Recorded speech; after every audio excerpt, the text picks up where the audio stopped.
سراب گویم صد افسوس عمری کمی تو ای دوست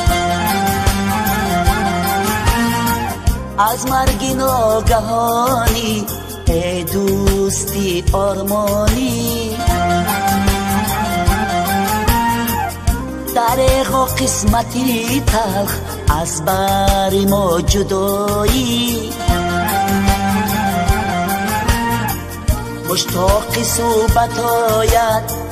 به خانم از برایت چشمی گریانی مادر ناله خواهرانت و مخلصان چی گویم در سن خالی جایت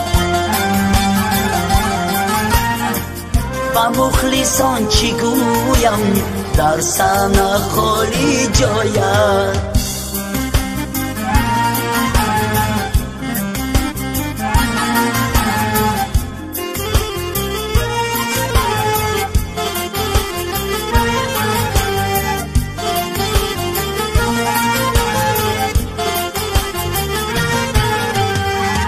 گفتی روزه به مادر با حسرتا میمیرم امید و آرزوهایم بر تو نگفتم میرم شبی درازی هجران با سر علم و آرمان از پنجره قسمت از پنجره داره نگاهی تو تمام شد ای دوست رفتی زی دنیا سراب گویم الویدا بیا سنم که خواندی سرودی آخیران شد بیا سنم بیا عاشق منم بیا هرچی میخواهی من برات هدیه میکنم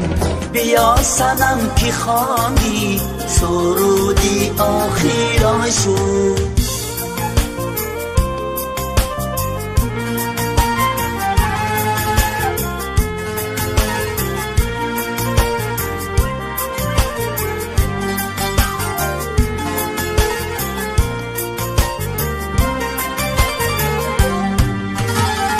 قامتی رسایی تو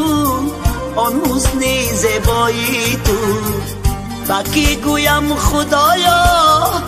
در دو عالم های تو از این دنیای فانی رفتی تو آرمانی در وقتی صبحگاهان با تقدیر الهی از خاک آمده ما بر خاک میروه ما خدا رحمتش کند گویند بدی سری ما ای سورابی سفرزاد صدایت بود خدا داد ای سورابی سفرزاد صدایت بود خدا داد از بحری تو بگفتم جایت جنت روت شد از بحری تو بگفتم جایت جنت روت شد